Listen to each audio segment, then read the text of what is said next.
Neil Druckmann foiled me again. There's been a lot of things Neil has done before, leading up to, and will probably do in the future.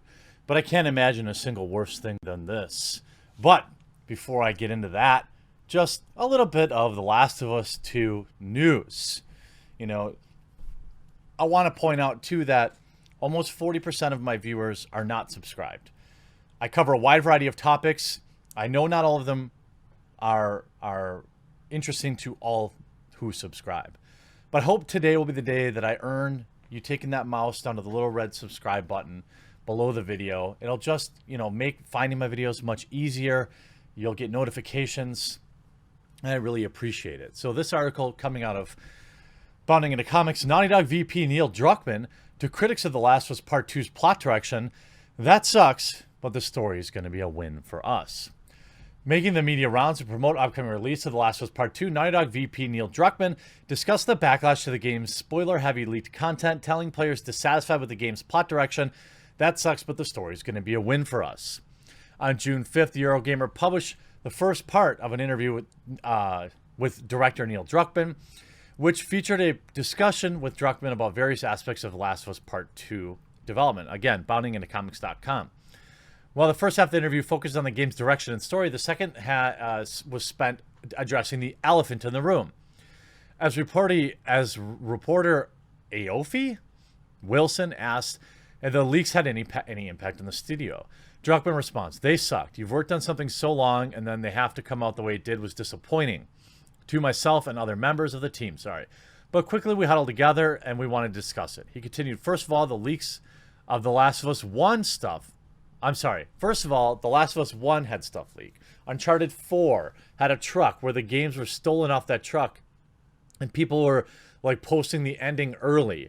And that didn't take away from anything at the end because nothing compares to playing it." I would probably agree with Neil on this. I've said this in all my videos covering this. Besides the initial outrage, was there a net positive in all the additional press the game got? Certainly, there's a lot of people that didn't have the same emotional connection to the main characters in The Last of Us 1, that never played the first game, that all of a sudden were inundated with this press that were likely to become new customers, right? And then, obviously, there are people that were initially outraged, but now when the leaks happened, the game comes out in a week. How many of those people are still going to be mad about it? I still believe that a lot of people cancel their pre-orders because we saw the special edition randomly come back on sale at Amazon, which, as far as I know, really almost never happens. But ultimately, will it be a net positive? I still think the game will sell millions of copies, certainly, simply because there's a huge section of the world, much larger than you or I here watching videos on the game, that actually play the game. If everybody that played Borderlands watched Borderlands YouTube videos, you'd see those videos having 5-10 million views every time. It just doesn't happen that way, not even on the official Borderlands channel. The story was constructed in such a way that it's not really about twists and turns. It's about slowly ratcheting the crank and feeling the tension with the choices of each character makes, Druckmann added. He said it sucks. We know once people get their hands on it, they're going to feel what it is we're after, whether they've seen it or not. And that's what made us confident. It's going to be uncomfortable for a little while. The game's going to be out there, and you're going to think you're going to get it, and we want you, if you're going to get what we want you to get out of it. Druckmann and Naughty Dog vigorously deployed Twitter's new tool that prevented individuals from commenting on any of their new posts promoting the game, which, by the way, obviously, and I've always said that the spoilers, people purposely spoiling the game for other people, that's not okay. That sucks. The memes, those are hilarious.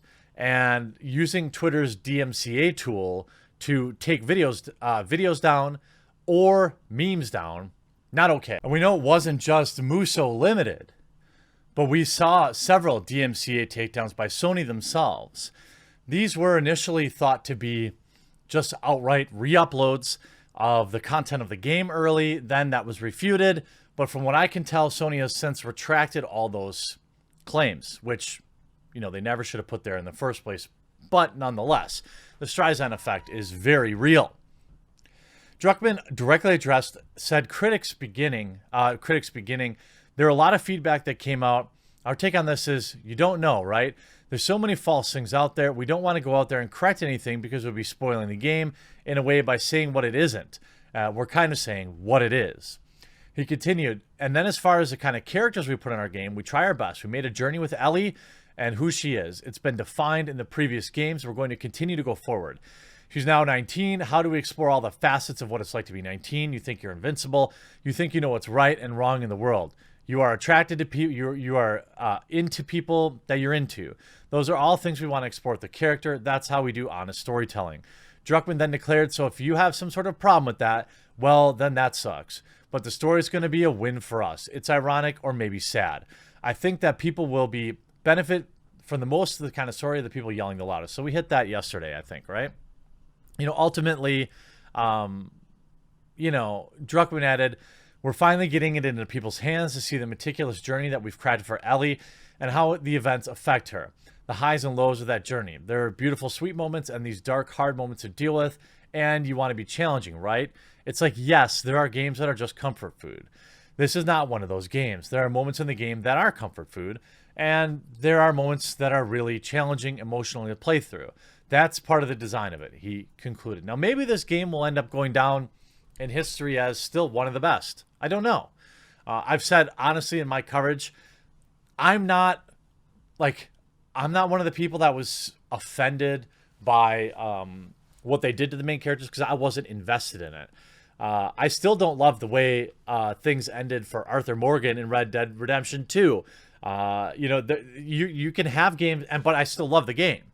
You can have games that you didn't totally love, how things ended for a character, but still really, really enjoy the game. Like, I'm really looking forward to doing a second playthrough of Red Dead Redemption 2 because, like an idiot, I used the gold bar glitch in the very beginning, and I robbed myself of really the need to be looting characters and saving up money. So I got a bunch of gold bars 5 hours into the game and never had to worry about money for the rest of it. And that was stupid, a mistake I always regret.